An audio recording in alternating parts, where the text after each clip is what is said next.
नाज़रीन, 26वीं के बाद 27वीं आईनी तरमीम। कहा जा रहा है कि अभी हुकूमत को 1 साल गुजरा है, अगले 9 साल तक का भी एक मुसव्वदा तैयार किया गया है, लेकिन उसमें वजीर आजम और सदर कौन होगा, ये वो पॉइंट है जिसके ऊपर PMLN, पीपल्स पार्टी और इस्टेब्लिशमेंट ये इन्होंने आपस में सर जोड़े हुए हैं। लंबा अरसा है, 10 साल तक किस तरह से एक ही चेहरे को ये कौम बर्दाश्त करेगी, और फिर चेहरा भी वो जिसके साथ अवामी सपोर्ट जीरो होगी। क्या पाकिस्तान में आइंदा 5 साल के बाद इलेक्शंस नहीं होंगे? 27वीं आईनी तरमीम पास होगी या नहीं होगी? एक बहुत बड़ी रुकावट है। वो रुकावट क्या है वो शामिल करेंगे, डिटेल्स में आपको बताऊंगा, जिससे ये जो 27वीं आईनी तरमीम है ये पास नहीं होगी। उसकी वजह क्या है, डिटेल शामिल करेंगे आज के प्रोग्राम में। राना सनाउल्लाह साहब ने सिकंदर सुल्तान राजा साहब के बारे में एक इंतहाई अहम इंफॉर्मेशन शेयर की है। सिकंदर सुल्तान राजा की मुद्दत मुलाजमत खत्म हुए अप्रोक्सीमेटली को 5 महीने हो गए, लेकिन अभी तक वो विराजमान हैं और ये कहा जा रहा है कि शायद आइंदा कोई 7 महीने वो मजीद इलेक्शन कमिश्नर ऑफ पाकिस्तान की सीट पर विराजमान रहें। क्यों, ये वजह बताई राना सनाउल्लाह साहब ने। नाज़रीन, पाकिस्तान में जो सियासी मंजरनामा है आइंदा 7-8 सालों के लिए ये क्या होने वाला है, कुछ फैक्ट्स हैं जो मैं शेयर करूंगा आपके साथ। मैं हूं जाहिद अब्बास नकवी और आप देख रहे हैं हमारा सोशल मीडिया चैनल। आपसे रिक्वेस्ट है कि हमारा चैनल सब्सक्राइब करें और हमें अपने कमेंट से जरूर आगाह करें। इंतहाई अहम इंफॉर्मेशन शेयर करने जा रहे हैं हम आपके साथ आज के प्रोग्राम में।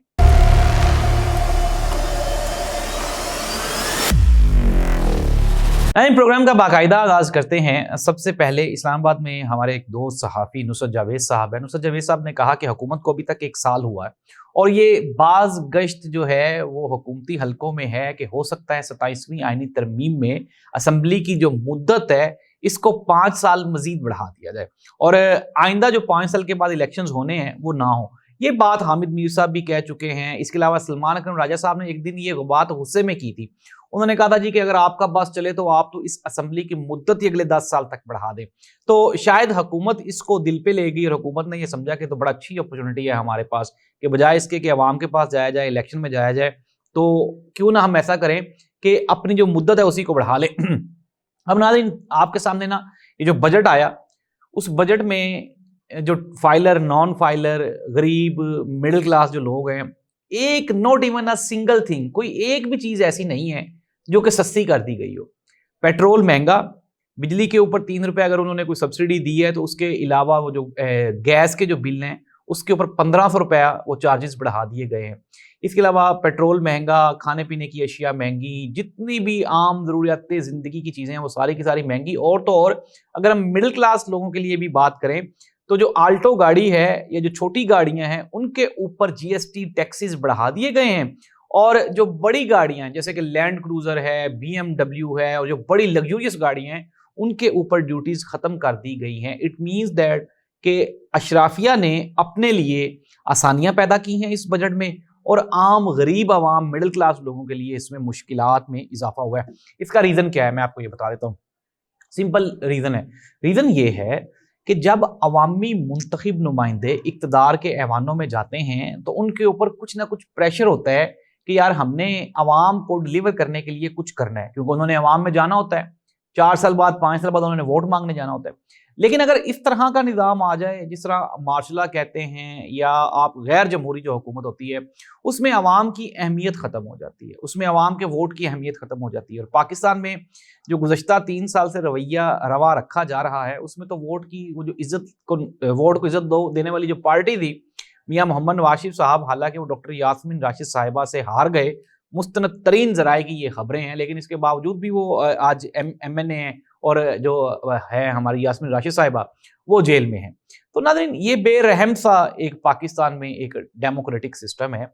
अब मैं आपको बताता हूँ कि इस तरह से अगर 27वीं आईनी तरमीम आती है तो इसमें 3-4 कबाहतें हैं। एक कबाहत तो ये है कि इंटरनेशनल जो ह्यूमन राइट्स कमीशन है वो पाकिस्तान में एतराज़ करेगा, क्योंकि मैक्सिमम जो ड्यूरेशन है किसी भी इलेक्टेड गवर्नमेंट का वो 4 या 5 साल ही है पूरी दुनिया में, 10 साल तक कहीं पे भी नहीं है। और ऐसा पॉसिबल ही नहीं है कि आप इसी असेंबली से, जिसके ऊपर ये एतराज़ है कि यार ये तो खुद फॉर्म 47 वाले हैं, तो इसी असेंबली से आप कहें कि 5 अगले साल भी आप इन्हीं के साथ गुजारेंगे, तो ये इट्स क्वाइट सीम्स इम्पॉसिबल। तो अब हम आ जाते हैं, अच्छा, हुकूमत को میں نے آپ کے ساتھ ایک بہت بڑی ایک خبر آپ کے ساتھ یہ شیئر کرنے والا ہوں، یہ انفارمیشن ایک شیئر کرنے والا ہوں، اور یہ بریکنگ نیوز ہے۔ آپ کو عمران خان کی ضرورت ان کو رہے گی۔ وجہ دنیا میں تبدیلیاں ہو رہی ہیں۔ ایک تو ابراہیم اکارڈ یعنی کہ اسرائیل کو ایکسیپٹ کرنے والا ایک معاہدہ ہے، جس کے اوپر سعودی عرب اور مشرق وسطیٰ کے کافی سارے ممالک اس کے اوپر عمل کرنے کے لیے اپنی تیاریاں کر رہے ہیں۔ ہمارے جو وزیر خارجہ ہیں خواجہ آصف صاحب، انہوں نے بھی 2-3 جگہوں پہ یہ کہا کہ ہمیں ایکسیپٹنس بڑھانی چاہیے۔ عمران خان جس کے ساتھ پبلک پاپولیرٹی ہے، عمران خان کے بغیر کوئی کسی قسم کا اس طرح کا جو مسودہ ہے وہ ایکسیپٹ ہو ہی نہیں سکتا، کیونکہ آپ کو پتہ ہے پاکستانی قوم وہ مذہبی طور پہ انتہائی آپ یہ کہہ لیں کہ جذباتی قوم ہے۔ تو جذباتی قوم کو آپ کبھی بھی نہیں سمجھا سکتے کہ اس طرح سے آپ اسرائیل کو ایکسیپٹ کریں گے اور وہ آپ کو کرنے دیں گے، پاسبل نہیں ہے۔ ناظرین ویسے بھی پاکستان میں پاکستان کی جو بننے کی بنیاد ہے، قائد اعظم محمد علی جناح صاحب نے کہا تھا کہ اسرائیل ایک انلیگل اسٹیٹ ہے اور میں اسے کبھی ایکسیپٹ نہیں کروں گا۔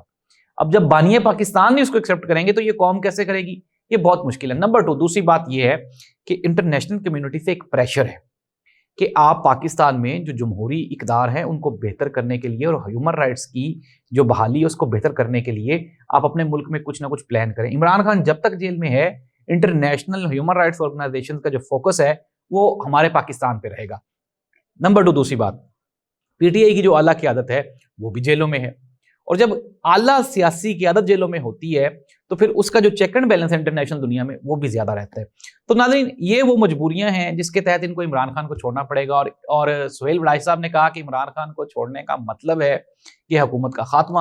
جس دن عمران خان جیل سے باہر آئے گا، عمران خان نے وہیں سے شروع کرنا ہے نیلسن منڈیلا کی طرح کہ میں کہاں پہ تھا، تو وہیں سے اس نے شروع کرنا ہے۔ آپ اب تو کم از کم ہماری یہ جو پی ایم ایل این کی گورنمنٹ، پیپلز پارٹی کی گورنمنٹ اور جو ہماری اسٹیبلشمنٹ، اس کو یہ اندازہ ہو جانا چاہیے کہ عمران خان کس بلا کا نام ہے، جو بندہ اتنی مشکلات کے باوجود ڈٹا ہوا ہے اور وہ کہتا ہے میں یہیں پہ کھڑا ہوں، تو وہ کیا کرے گا آپ اس کے ساتھ؟ ناظرین بڑی خوبصورت بات نعیم بخاری صاحب نے اور اوریہ مقبول جان صاحب نے کہی۔ انہوں نے کہا کہ عمران خان وزارت عظمیٰ کا مزہ لے چکا ہے، پروٹوکول انجوائے کر چکا ہے، اب وہ وزارت عظمیٰ سے آگے کی بات سوچ رہا ہے، ملک میں آئین اور قانون کی بات سوچ رہا ہے۔ وہ یہ سمجھتا ہے کہ اگر میں نواز شریف صاحب کی طرح ڈیل کر لوں گا تو میرا جو اختتام ہے، میرا جو خاتمہ ہے وہ بھی نواز شریف کے جیسا ہوگا۔ تو عمران خان جو ہے وہ کچھ اور پلان کر رہا ہے، وہ کچھ بڑا اینڈ چاہتا ہے، وہ بھٹو صاحب کی طرح اپنا مقبرہ چاہتا ہے، وہ نیلسن منڈیلا کی طرح اپنا نام چاہتا ہے۔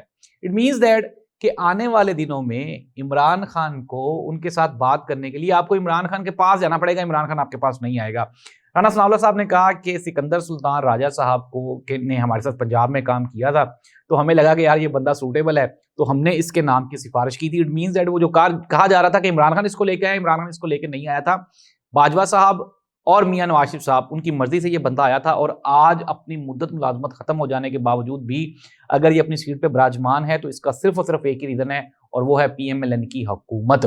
اس کی جو زوجہ محترمہ ہیں اس کو اپنا ایوارڈ بھی دیا گیا، تمغہ امتیاز یا صدارتی ایوارڈ بھی دیا گیا، پروموشن بھی ہو گئی اور بینیفٹس بھی ان کو مل رہے ہیں۔ لیکن پاکستان میں جب الیکشن ہی نہیں ہونے تو پھر آپ الیکشن کمیشن آف پاکستان کو تو ختم کر دیں، وہ جو اربوں خربوں کی آپ دے رہے ہیں ان کو سیلریز وہ بھی ختم کر دیں۔ تو ناظرین یہ ہیں اب تک کی تازہ ترین اطلاعات جو میں نے آپ کے ساتھ شیئر کی ہیں۔ آنے والے دنوں میں آپ کو یہ بتا رہا ہوں، سیاست ختم نہیں ہوئی، کہیں پہ بھی نہیں رکی، عمران خان ختم نہیں ہوا، پی ٹی آئی کہیں پہ بھی ختم نہیں ہوئی۔ اگر ختم ہوا ہے تو بیچارہ عام پاکستانی ختم ہوا ہے، جس کے جو فیسلٹیز ہیں، جس کی جو سہولیات ہیں اس پہ ڈاکہ مار لیا گیا۔ اس دعا کے ساتھ کہ پاکستان میں یہ جو پولیٹیکل سٹیبلٹی ہے، انارکی ہے، یہ اپنے اختتام کو پہنچے، پاکستان میں کوئی عام آدمی کی مسائل کے حل کے لیے کوئی نہ کوئی کام ہو، اور اللہ اس ملک کا حامی و ناصر ہو۔ اللہ حافظ۔